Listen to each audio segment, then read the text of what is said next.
Bab 51, lebih dari sekedar romantis. Yun Cixi mengikuti nalurinya, tangannya mencengkeram bahunya erat-erat. Seolah darah dan tulang mereka menyatu, pasangan itu berpelukan erat, tidak meninggalkan celah di antara mereka. Dia membantingnya ke dinding yang dingin, dan Yun Cixi tanpa sadar menjerit kesakitan. Menundukkan kepalanya, Mu Yaze menangkap bibirnya dan menjelajahi bagian dalam mulutnya dengan ujung lidahnya. Pada saat itu, seseorang hanya bisa meninggikan kekudusan dan kecerdasan Tuhan. Dia menciptakan laki-laki agar kuat dan menggoda, dan wanita agar lembut dan cantik. Dari sinilah muncul keharmonisan sempurna antara pria dan wanita. Mu Yaze memegang pipinya erat-erat, seolah ingin dia tahu bahwa dia sengaja bersikap kasar padanya. Sederhananya, dia sama sekali tidak lembut. Dia ingin dia lebih waspada, akan lebih baik jika dia benar-benar sadar, sehingga dia bisa melihat dengan jelas siapa dia dan bagaimana dia akan menguasainya. Dia membenci wanita ini sampai ke akar-akarnya. Dia benar-benar membenci perilaku santai dan sembrononya. Jika dia tidak muncul tepat pada waktunya, apa yang akan terjadi di ruangan ini malam ini? Kalau saat ini dia tidak bersamanya, bagaimana dia akan memperlihatkan pesonanya kepada laki-laki lain? Memikirkannya saja membuat darahnya mendidih tak terkendali. Dia memegang pinggulnya yang lembut dan menggigit bibirnya lebih brutal. Ia bukan lagi perawan muda, dan terlebih lagi, tubuhnya tidak lagi terbelakang seperti 6 tahun lalu. Setelah menyusui, ia telah mengembangkan bentuk tubuh yang indah. Agresivitasnya membuat Yun Cixi kesakitan. Dia tidak dapat mengendalikan diri dan mengeluarkan erangan pelan. Dia hampir kekurangan oksigen karena gelombang serangan agresifnya. Tangan mungilnya mencengkeram erat lehernya.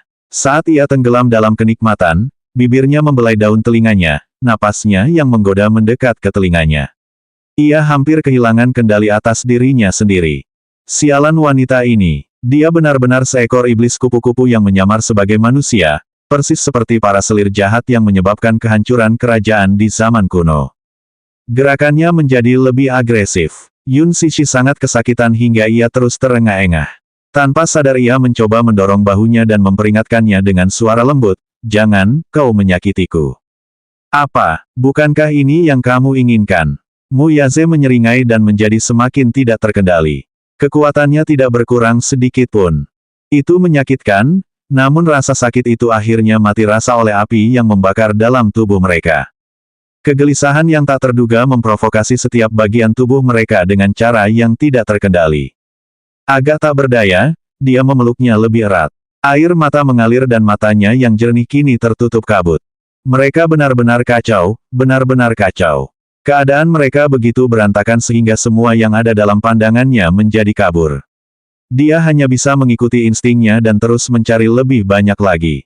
Dia kehilangan dirinya sendiri. Dia memeluknya erat-erat, sambil menahan diri. Dia dengan sabar melangkah ke langkah berikutnya, seolah-olah dia sengaja menggodanya. Tangannya mencengkeram rahangnya. Dia menggigit bibir bawahnya dengan marah lalu mencibir. "Mau, kalau begitu, carilah ide." Keduanya saling berhadapan dalam keintiman, itu adalah sensasi yang tak tertandingi. Dia langsung kehilangan segalanya, bahkan identitasnya. Napasnya berangsur-angsur menjadi cepat karena pikirannya benar-benar kacau. Mengikuti nalurinya, dia memegang bahu pria itu dengan sekuat tenaga, sampai akhirnya, dia benar-benar menyerah. Rasanya seolah-olah kekosongan dalam dirinya langsung terisi. Perasaan terpesona, seperti gelombang laut, datang tiba-tiba. Ia berusaha mengangkat kepalanya, alisnya sedikit berkerut. Ada saat ketika ia tersadar sebelum ia tenggelam lagi. Tubuhnya pulih dengan baik. Selama 6 tahun terakhir, tubuhnya tidak pernah disentuh oleh siapapun. Dia sangat cantik. Di bawah pengaruh narkoba, segalanya menjadi kacau.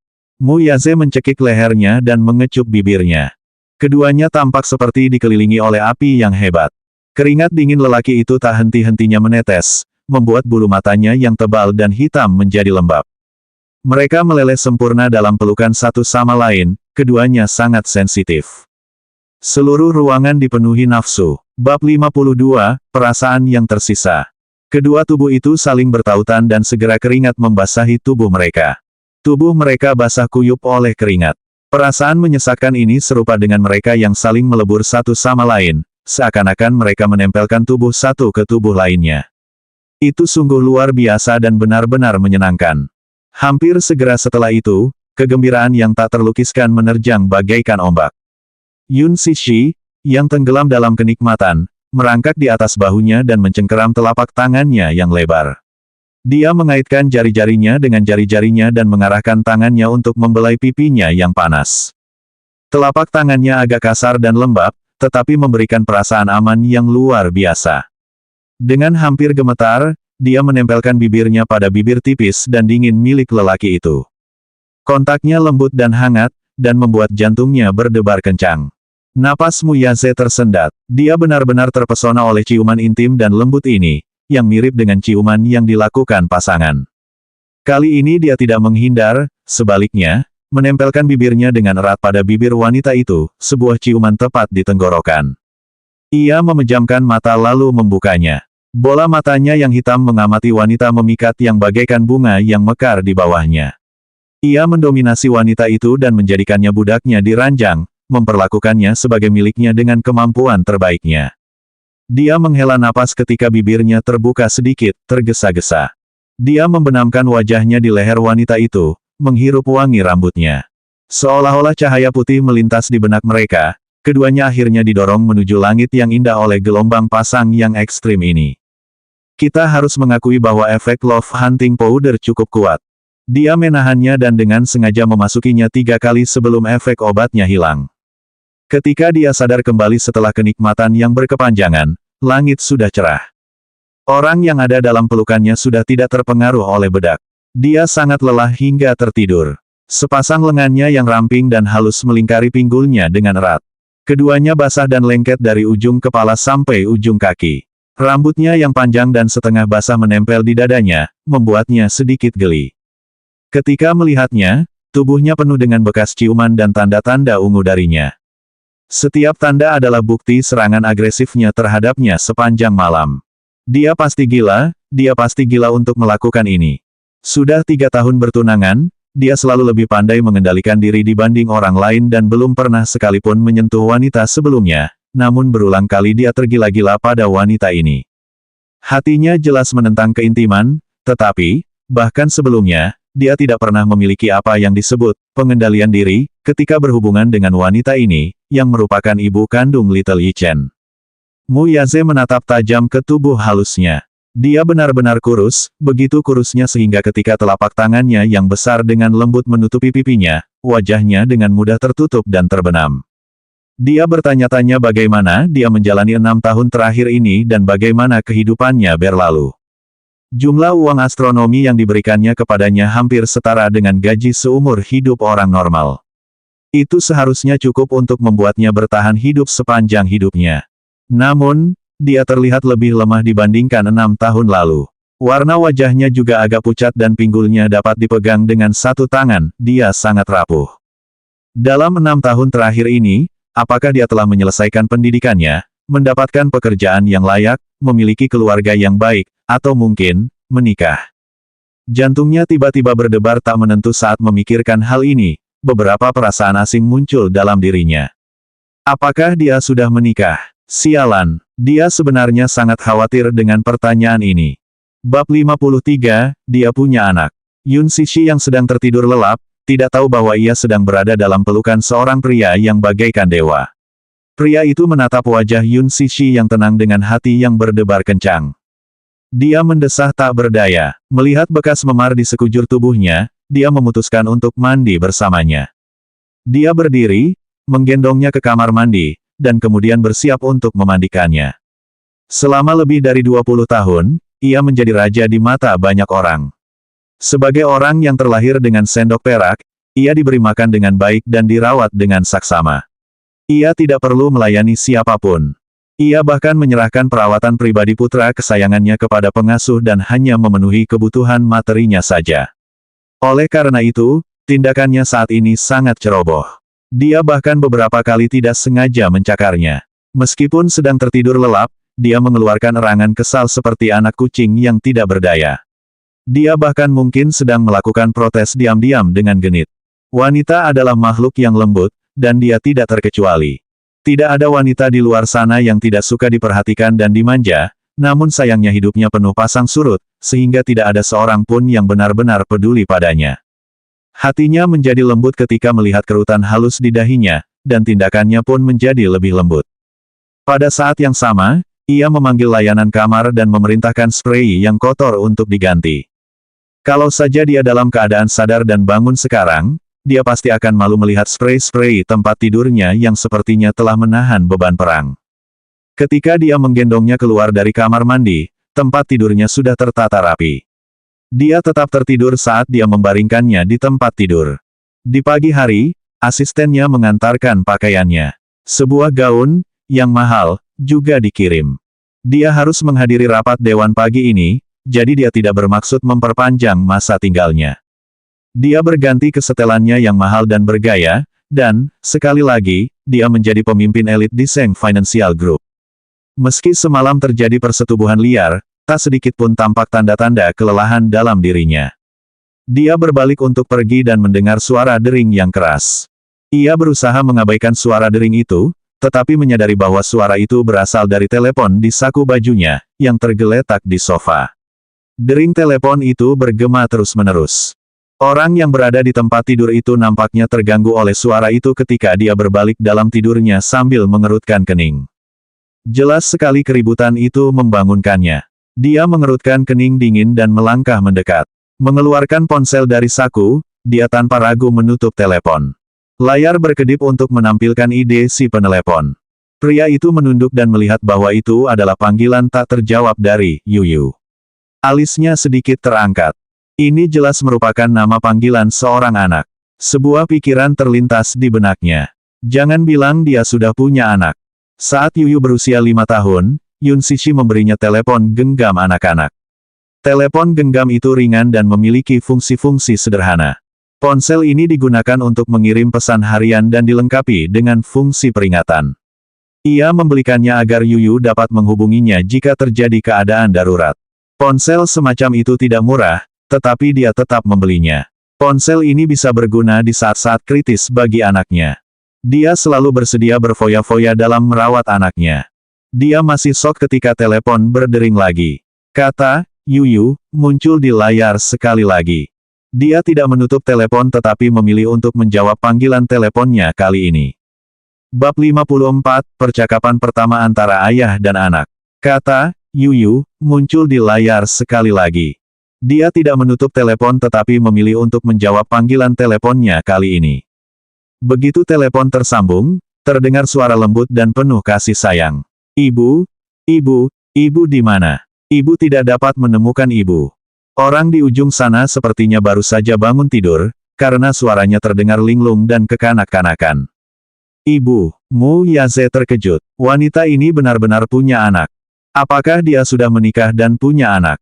Namun, itu tidak mungkin. Jika dia sudah menikah, dia tidak akan mengunjungi tempat-tempat kumuh seperti ini di malam hari, bukan? Dia juga tidak akan membiarkan dirinya ditipu oleh seorang mafia untuk bersenang-senang di malam hari dengan bayaran 200.000 yuan. Konyol, ibu di sana. Keheningan itu membuat anak itu takut, dan suaranya mengisyaratkan hal itu. Ibu di sana. Tolong jawab ibu. Dia meringis. Sambil melirik wanita yang tertidur lelap di tempat tidur, dia menjawab dengan tenang, ibumu bersamaku. Suaranya yang dalam dan dingin terdengar dewasa dan anggun, namun tetap saja membuat Yuyu takut. Si kecil bertanya dengan nada waspada, siapa kamu? Apakah kamu orang jahat? Pikiran yang waspada merupakan sifat khusus anak tersebut. Mu Yaze menyodok dagunya dan merenung. Dia tidak tahu bagaimana menjawab pertanyaan anak itu. Dia tidak bisa menjelaskan hubungannya dengannya. Apakah dia majikannya? 6 tahun yang lalu dia memang majikannya, tetapi sekarang dia sudah tidak lagi. Dia bertanya-tanya, setengah bercanda, apakah dia sekarang adalah tuannya? Mengapa ibu ada di tempatmu? Tanya anak kecil itu dengan cemas. Ibumu sedang sibuk dengan sesuatu. Dia memberi alasan singkat karena dia tidak ingin membuang-buang waktunya dengan anak itu. Benarkah? Apakah aku mengganggu ibu di tempat kerja? Tanya anak itu ragu-ragu. Hebatnya, anak kecil itu benar-benar percaya kebohongan yang buruk ini. Dia secara tidak sadar mengasosiasikan sesuatu dengan pekerjaan. Sungguh anak yang tidak bersalah. Tidak, nada bicaranya melembut. Saat berbicara dengan anak ini, dia tidak bersikap dingin seperti biasanya. Ibu bekerja keras sekali. Paman, tolong jangan biarkan dia bekerja malam, iya. Kamu khawatir kalau aku tidak bisa menemukan ibu di malam hari? Suara anak itu yang lembut dan murni samar-samar mengingatkannya pada putranya, Mu Yichen. Dia terdengar seperti dia ketika dia diejek. Kedengarannya seperti surga. Apakah anak itu mewarisi suara indahnya? Dia bersenandung seperti anak kucing kecil saat sedang rewel. Shift malam. Yuyu mengucapkan kata, shift malam, entah mengapa membuatnya kesal. Tadi malam bukan kebetulan. Dia benar-benar sering mengunjungi tempat-tempat kumuh seperti itu seperti kupu-kupu yang sibuk. Dia seperti wanita menjijikkan yang mengelilingi dirinya dengan pria kaya. Benar-benar wanita yang boros. Dia tampak murni dan polos di luar, tetapi dia vulgar di dalam. Namun, dia tidak tega mengabaikan panggilan anak laki-laki itu. Dia hanya berkata, baiklah, aku mengerti. Aku tidak akan membiarkan ibumu bekerja di malam hari. Benarkah? Apakah Anda yang memegang kendali di perusahaan, Paman? Ya, Yuyu tiba-tiba tertawa kecil. Oh, itu pasti berarti Paman adalah bosnya. Ibu saya selalu rajin, jadi bisakah kamu memberinya kenaikan gaji dan bonus di akhir tahun? Bagaimana dengan hadiah penyemangat di Hari Perempuan Internasional untuk Hari Ibu? Bisakah kamu juga memberinya beberapa hadiah? Kamu harus murah hati sebagai bos. Dengan begitu, karyawanmu akan bekerja lebih keras untukmu, oke. Sungguh bocah kecil yang nakal. Bab 55, bakat luar biasa tersembunyi sang bat. Sungguh bocah kecil yang nakal. Mu Yaze agak tercengang. Anak itu bisa jadi sangat menyebalkan. Tentu, aku akan memberinya kenaikan gaji. Hanya butuh satu kalimat ini untuk membujuk seorang anak. Dia berhasil menenangkan anak itu dengan kalimat ini, sama seperti yang dia lakukan pada Little Yichen. Saat dia hendak menutup telepon, si kecil menyindir seperti orang dewasa, Paman, tolong jaga ibuku. Terima kasih. Setelah menutup telepon, Yuyu menatap telepon di tangannya dan tatapannya berubah termenung. Ketika Yun Sishi tidak kembali tadi malam, dia tidak dapat tidur nyenyak. Dia merasa khawatir karena tidak dapat menemukan gurunya bahkan di pagi hari. Jadi, dia berbohong kalau dia sakit dan meminta izin untuk tidak masuk sekolah. Gurunya pun langsung menyetujuinya. Di taman kanak-kanaknya, ia tidak sama seperti yang terlihat di hadapan ibunya. Di sana, ia dikenal sebagai anak ajaib. Bahkan gurunya pun terkesima. Dia tidak hanya sangat berbakat, dia juga dewasa dan tenang untuk usianya. Meskipun ia tampak seperti tunas yang polos di mata ibunya dan tampak tidak berbeda dengan anak berusia 5 atau 6 tahun lainnya, kecerdasannya diketahui oleh guru dan teman-teman sekelasnya. Saat anak-anak lain seusianya kesulitan berhitung sampai 10, ia sudah bisa memecahkan soal matematika yang bahkan siswa sekolah menengah pun kesulitan memecahkannya. Kedengarannya fantastis, namun itulah kebenarannya. Kenyataannya adalah dia sudah menjadi anggota Mensa Internasional meskipun belum mencapai usia 7 tahun. Organisasi internasional ini menyatukan semua orang jenius di dunia. Organisasi ini membanggakan diri sebagai asosiasi jenius terbaik di dunia dengan memiliki IQ tinggi sebagai satu-satunya kriteria keanggotaan. Di organisasi ini, dia adalah yang termuda di antara mereka yang memiliki IQ tertinggi. Dia bahkan memiliki rahasia yang lebih mengejutkan di baliknya.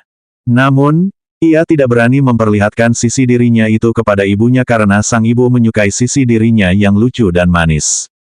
Kalau saja mungkin, dia akan menjadi anak laki-laki kecil nan imut bagi ibunya selama sisa hidupnya. Meskipun dia terdengar tenang saat menutup telepon, alisnya sebenarnya berkerut saat dia merenungkan masalah itu, yang dia tahu tidak sederhana. Pria di ujung sana mencurigakan. Sementara itu, Mu Yaze melirik ponsel jadul di tangannya. Ia mengeluarkan kartu SIM dari slotnya dan membuang ponsel itu ke tempat sampah. Dia berbalik, membuka pintu, dan melangkah pergi. Dia tidak tahu bahwa bermalam di luar rumah menyebabkan seisi rumah Mu kehilangan tidurnya. Mu Wanru menunggunya pulang sepanjang malam, namun, hingga fajar menyingsing, masih belum ada tanda-tanda dia pulang. Dia duduk di ruang makan dengan dingin dan kaku. Dia begitu marah hingga ingin menghancurkan sesuatu. Para pelayan bergerak hati-hati di sekelilingnya untuk menghindari kecaman darinya. Dia punya jadwal tetap. Sekalipun dia punya kasus besar yang harus diselesaikan, dia akan tetap pulang ke rumah untuk menanganinya saat malam tiba. Ini karena, dia akan menemani Little Yi Chen untuk makan malam, belajar, mengerjakan pekerjaan rumah, dan sebagainya setiap malam. Ini tidak pernah berubah. Namun, untuk pertama kalinya, dia melewatkan janjinya dengan putranya tadi malam. Yi Chen kecil merajuk sepanjang malam. Dia tidak mengerjakan pekerjaan rumahnya dan menolak makan malam. Dia sudah terbiasa dengan kehadiran ayahnya, jadi ketika dia tidak pulang ke rumah, suasana hatinya sangat terpengaruh. Karena itu, dia dengan sedih berangkat ke sekolah pagi ini. Meskipun dia belum menikah dengannya, setidaknya dia akan pulang tepat waktu untuk Little Yi Chen. Apa yang terjadi tadi malam yang mungkin lebih penting daripada Little Yi Chen? Jantungnya berdegup kencang karena frustrasi. Karena marah, dia melempar gelas susu ke lantai. Kaca pecah dan serpihannya menggores wajah seorang pelayan. Nona muda, jangan marah. Tuan pasti sedang ditopang oleh sesuatu yang penting. Bab 56, Kepanikan setelah kebingungan. Nona muda, jangan marah. Tuan pasti sedang ditopang oleh sesuatu yang penting. Sesuatu yang penting. Apa yang begitu penting hingga dia harus tinggal di luar sepanjang malam? Mu Wanru tertawa histeris, memperlihatkan urat-urat di wajahnya. Kegelisahannya memuncak. Tampaknya apa yang ia sayangi akan dirampas darinya. Dia menggigit bibir bawahnya saat merasakan firasat kuat. Alkohol bisa jadi hal yang menyebalkan. Apalagi bagi peminum yang sangat ringan. Saat Yun Cixi bangun, waktu sudah menunjukkan pukul 2 siang. Dia membuka matanya yang mengantuk dan lelah dan melihat suite yang dihias dengan mewah. Dia dengan bingung mencoba mengingat apa yang dia lakukan di sana, tetapi pikirannya kosong. Dia tetap linglung bahkan setelah malam pesta pora itu dan tidak dapat mengenali pemandangan di hadapannya. Efek samping obat itu menghapus ingatannya tentang kejadian tadi malam. Dia hanya bisa mengingat samar-samar dipaksa minum setengah gelas minuman keras dan jatuh pingsan. Dia tidak dapat mengingat apapun setelah itu. Tubuhnya lelah dan dehidrasi, tetapi dia gagal menarik kesimpulan logis tentang kejadian tadi malam dari situ. Mengapa dia terbaring telanjang di tempat tidur di sini? Dia dipenuhi dengan ketakutan dan keterkejutan yang mendalam. Dia sangat babak belur setelah bercinta brutal tadi malam. Namun, dia tidak menyadari hal itu. Dia bergerak untuk berdiri dan merasakan nyeri di antara kedua kakinya. Rasa sakit yang tajam menjalar ke seluruh tubuhnya. Jantungnya berdebar kencang, perasaan ini bukanlah hal baru baginya.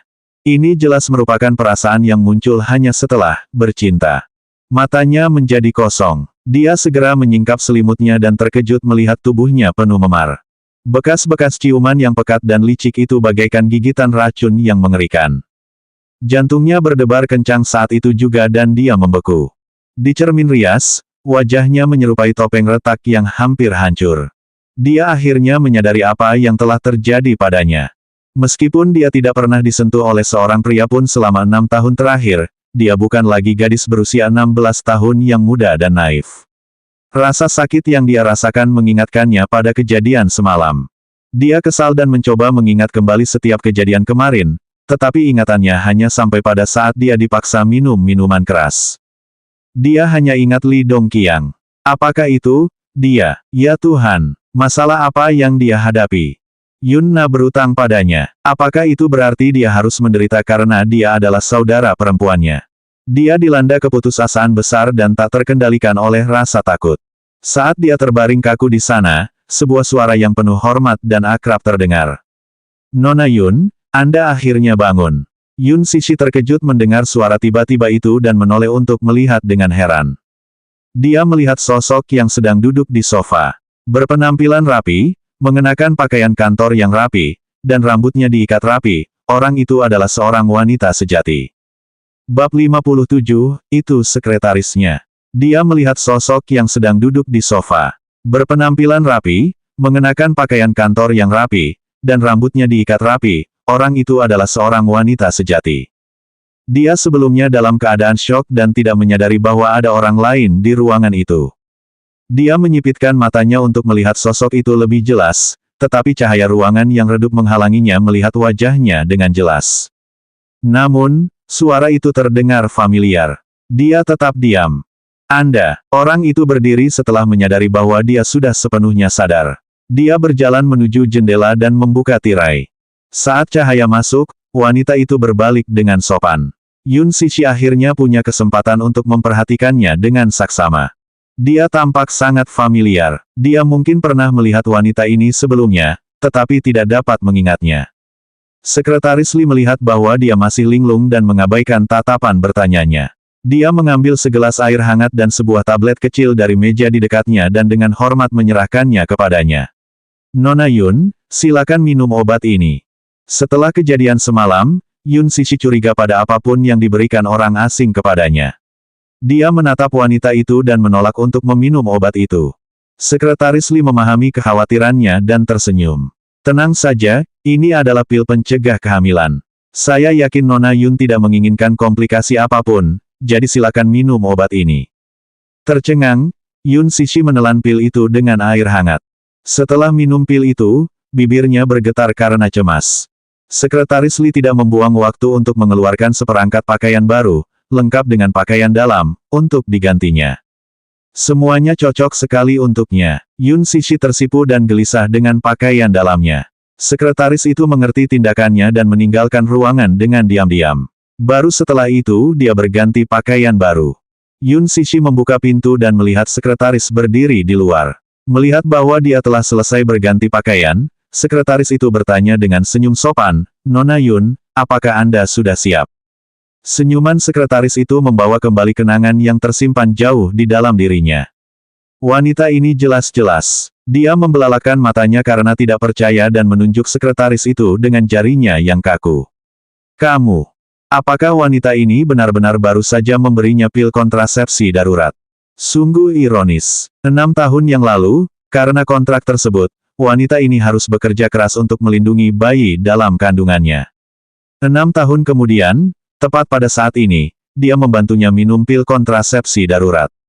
Sekretaris Li tidak menanggapi reaksi terkejutnya dan malah berkata sambil tersenyum, Direktur ingin bertemu dengan Anda.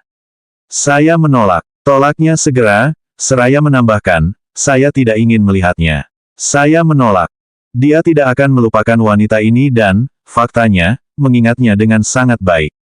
Meskipun dia tidak langsung mengenalinya, dia dengan mudah mengingat sekretaris majikannya yang telah bersamanya selama 8 bulan kehamilan itu. Meskipun demikian, hatinya masih dipenuhi kecemasan dan banyak pertanyaan. Ia tidak mengerti mengapa wanita ini adalah orang pertama yang ia lihat pagi ini. Apa yang sebenarnya terjadi tadi malam? Apakah ada hubungannya dengan pria itu? Bagaimana mungkin? Itu adalah pemikiran yang tidak masuk akal. Akan tetapi, jika bukan karena itu, lalu tentang apa ini? Kamu, apakah pria itu mengetahui keberadaan Yuyu, dan apakah dia mencarinya untuk mengambil kembali Yuyu? Apakah dia ingin membalas dendam padanya karena menyembunyikan kelangsungan hidup Yuyu darinya? Bab 58, Pertemuan Pertama dengan Majikan. Yuyu, ya Tuhan, tidak ada yang bisa merebutnya darinya. Saat itulah Yun Cixi menyadari bahwa hari sudah sore. Jika Yuyu tidak melihatnya saat bangun pagi ini, dia pasti sangat khawatir. Dia segera meraih telepon genggamnya di sakunya, tetapi teringat bahwa dia tidak mengenakan pakaian lamanya. Telepon genggam itu hilang. Dia hendak memasuki ruangan lagi untuk mencarinya tetapi dihentikan oleh sekretaris. Nona Yun, apa yang sedang Anda coba lakukan? Aku sedang mencari ponselku. Dia sangat berhati-hati untuk tidak menyebut-nyebut nama putranya karena dia terus-terusan gelisah memikirkan putranya dalam benaknya. Lilan mengeluarkan ponsel baru dari tas kerja dan memberikannya padanya. Dia kemudian berkata sambil tersenyum, ini ponselmu. Kartunya ada di dalam. Ponsel itu adalah model terbaru dari Apple. Ponsel itu hadir dengan layar besar, jaringan 4G yang cepat, dan bahkan kunci sidik jari. Ponsel itu berharga beberapa ribu yuan. Dia hanya bersedia membeli telepon fungsional yang harganya beberapa ratus yuan dan tidak akan pernah berfoya-foya membeli telepon seperti itu yang harganya beberapa ribu yuan. Untuk aku, dia tercengang. Mengapa dia diberi telepon? Ya, ponsel lamamu rusak. Jadi direktur ingin kamu memiliki ini. Terima saja. Dia bingung. Bagaimana mungkin ponselnya rusak? Ponselnya masih berfungsi dengan baik tadi malam. Dia tentu saja tidak tahu bahwa Mu Yaze telah membuang ponselnya yang sudah ketinggalan zaman. Dia gelisah. Ponselnya terasa hangat di tangannya meskipun dingin saat disentuh. Diam-diam dia bertanya-tanya apakah laki-laki yang berhubungan dengannya tadi malam adalah direktur ini. Lilan adalah sekretarisnya. Jika bukan karena dia, wanita ini tidak akan datang untuk mengurus semua ini. Dalam hal itu, dia tidak memiliki kesan sedikit pun terhadap pria itu. 6 tahun lalu, dia mengenakan penutup mata pada malam itu, jadi dia tidak pernah melihat wajahnya. Dia hanya bisa melihat siluetnya yang tinggi dan kekar di bawah cahaya bulan yang redup. Tinggi, tegap, dan tampan, bentuk tubuhnya sempurna dan hampir seperti dewa. Namun, malam itu adalah mimpi buruk yang tidak dapat dilupakannya selama 6 tahun terakhir. Dia terus-menerus bermimpi buruk selama 6 tahun saat dia berusaha keras melupakan masa lalu yang memalukan itu. Jika bukan karena keberadaan Yuyu, dia mungkin tidak akan bisa menerima kejadian itu bahkan sekarang. Dia terus mengatakan pada dirinya sendiri bahwa semuanya telah berlalu, tetapi dia masih trauma karenanya. Oleh karena itu, dalam 6 tahun terakhir, meskipun dia tidak kekurangan pelamar, dia berhasil menjauhkan mereka semua. Dia tidak membutuhkan pria manapun. Dirimu sudah cukup baginya. Dirimu akan menjadi pendukungnya selama sisa hidupnya. Jadi, apapun yang terjadi, dia akan melindungi Yuyu. Dia tidak akan membiarkan pria itu mengambil Yuyu darinya. Namun, seolah-olah petir telah menyambarnya saat dia akhirnya melihat sang sutradara. Dia sangat tidak mau bertemu pria itu tetapi pada akhirnya tetap disuruh pergi. Pintu mobil Bentley yang diperpanjang dibuka untuknya. Sekretaris Li dengan sopan mendesaknya untuk masuk ke dalam mobil. Nona Yun, silakan masuk ke mobil. Seorang pria duduk dengan anggun dan anggun di kursi belakang. Dia tidak menatapnya, tetapi menatap ke depan dengan tenang. Lekuk tubuhnya yang anggun dan terkendali menunjukkan banyak hal tentang seorang kaisar yang sombong. Yun Cixi dapat mengenalinya hanya dengan melihatnya. Apakah dia majikan dengan kekayaan bersih miliaran dolar? Bab 59, kok bisa itu dia? Apakah dia majikan dengan kekayaan bersih miliaran dolar? Dia muda dan sangat tampan. Nona Yun, silakan masuk ke mobil. Nona Yun, silakan masuk. Nona Yun, Nona Yun. Lilan dengan sopan meminta hal ini beberapa kali, tetapi Yun Cixi hanya berdiri di luar mobil dan diam-diam mengintip ke dalam, tampaknya tidak berniat untuk masuk. Dia berjalan ke arah Yun Cixi. Sambil meletakkan tangannya di bahunya, Lilan memperhatikan dengan heran bahwa Yun Cixi gemetar dan gemetar karena begitu takut. Apa yang ditakutkannya? Apakah dia takut bertemu dengan sutradara? Mengapa? Kalau saja ada wanita biasa lain di posisinya saat ini, wanita itu pasti sudah terpesona oleh Mu Yaze sejak lama. Namun, dia dapat melihat bahwa Yun Cixi benar-benar ketakutan. Nona Yun. Dia dengan hati-hati mendorong bahunya dan akhirnya berhasil menggerakkannya, meskipun dengan sedikit tarikan dan bantuan yang kuat. Yun Cixi ingin lari menjauh dari laki-laki yang bagaikan setan baginya ini, namun kakinya tidak dapat bekerja dengan baik. Karena Lilan menghalangi jalannya melarikan diri, dia hanya bisa masuk dengan enggan. Saat dia masuk, dia menggigit bibir bawahnya keras-keras dan mengepalkan tinjunya. Bang! Pintu mobilnya ditutup rapat. Dia sekarang terjebak di ruangnya. Dia merasa sangat terisolasi dan tidak berdaya, seolah-olah dia berada di dalam kotak berisi air dingin. Dia benar-benar takut. Dia takut pria ini akan merebut Yuyu kesayangannya, buah hatinya. Gemetar karena cemas, dia menundukkan kepalanya dan tidak berani menatapnya. Hatinya sedang kacau balau. Kepalanya berdenyut saat melihatnya. Takdir Tuhan pasti sedang mempermainkannya. Dan kemudian, hampir seketika, hawa dingin yang tak tertahankan mencengkeram hatinya. Kok bisa dia? Dia adalah pria sombong dan angkuh yang menabraknya hari itu. Apakah dia tadi malam juga? Dia tidak mungkin salah. Dia mungkin tidak ingat apapun tentang tadi malam, tetapi dia masih ingat aroma tubuh pria ini dari pertemuan sebelumnya. Direktur ingin bertemu Anda. Ia teringat kata-kata sopan sekretaris itu dan hatinya hancur. Mengapa dia ingin menemuinya? Apakah tebakan awalnya bahwa pria ini tahu tentang keselamatan Yuyu dan ingin mengambil putranya benar? Kemungkinan ini sangat mengerikan dan menyedihkan baginya.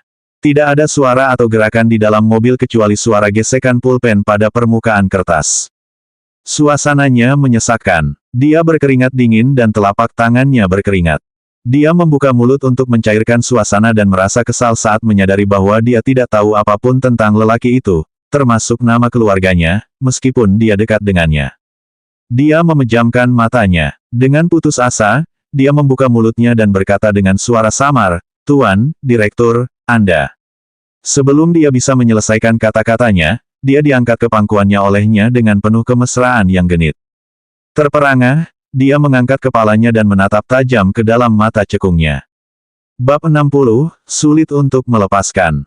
Terperangah, dia mengangkat kepalanya dan menatap tajam ke dalam mata cekungnya. Pria itu tersenyum tipis dan memaksanya untuk menatap matanya lebih dalam dengan memegang dagunya. Jari-jarinya yang ramping membelai kasar bibir pucatnya. Yun Sishi menjerit kesakitan dan menyeringai, bibir tipisnya membentuk lengkungan seksi. Ia mengenakan kemeja hitam yang bergaya dan celana panjang. Kancing kemeja bagian atas dibuka, memperlihatkan sekilas bentuk tubuhnya yang menggoda. Tubuhnya yang tinggi dan lebar membuat mobil yang luas itu tampak kecil. Aura bangsawan bawaannya meredakan suasana di dalam mobil. Dia hati-hati mengamatinya, dan apa yang dilihatnya membuat napasnya tercekat. Apakah dia benar-benar majikannya 6 tahun lalu? Saat itu, matanya ditutup, jadi dia tidak punya kesan apapun tentangnya. Sekarang, setelah bisa melihatnya, dia ternyata lebih muda, lebih tampan, dan lebih anggun dari yang dia bayangkan. Meski begitu, tatapannya yang jahat dan senyumnya yang menggoda namun serius membuatnya gelisah. Muyaze mengamati dengan penuh minat kegelisahan, ketakutan, dan keterkejutan di wajahnya. Dia tampak rendah hati dan terlebih lagi, ketakutan, tetapi reaksi naifnya sangat menggemaskan. Ini bukan tindakan yang dibuat-buat. Keindahan seperti itu terkadang mendorong pria untuk memanjakan wanita. Di lain waktu, hal itu mendorong mereka untuk menginjak-injak, menyerbu, dan bahkan menaklukkan wanita hanya agar mereka dapat mengagumi ekspresi mereka yang menderita dan menawan. Dia bisa merasakan bahwa dia sedang merenung.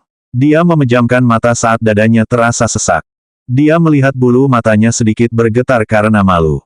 Dengan tangan kecilnya yang saling menggenggam erat, dia tampak menyedihkan dan membangkitkan emosi yang menyayat hati. Pemandangan itu mengingatkannya pada kegiatan liar mereka tadi malam. Sikap malu-malu dan tubuhnya yang menggoda membuat pinggangnya tiba-tiba memanas. Tubuhnya mendambakannya, begitu mendambakannya hingga ia ingin melakukannya saat itu juga. Dia bergerak mengikuti pikirannya dan mencengkeram bagian belakang lehernya. Dia menekannya dan mencium bibirnya yang lembut dengan keras. Merasakan napasnya yang hangat, dia memaksa lidahnya masuk dan menikmati rasanya dengan bebas. Ciuman yang sangat invasif itu membuatnya panik. Dia mendorongnya dengan tangan kecilnya dan melawan dengan takut. Dia melawan dengan keras, tetapi itu hanya membuatnya menginginkan lebih. Dia menciumnya lebih keras dan lebih dalam hingga dia hampir kehabisan napas sebelum akhirnya berhenti. Namun, ia tidak sanggup berpisah dengannya. Ia menggigit, menjilat, dan mencoba menenangkan bibirnya yang sedikit memar dan bengkak karena ulahnya. Dia tertegun oleh ciuman itu. Dia linglung saat pipinya memerah. Reaksinya canggung dan bahkan tampak bodoh. Dia tidak tahu bagaimana harus menanggapi. Dia yakin bahwa dia tidak berpura-pura. Reaksi tanpa dosa seperti itu tidak bisa dipalsukan. Selanjutnya bab 61, kesombongannya menyinggung perasaannya.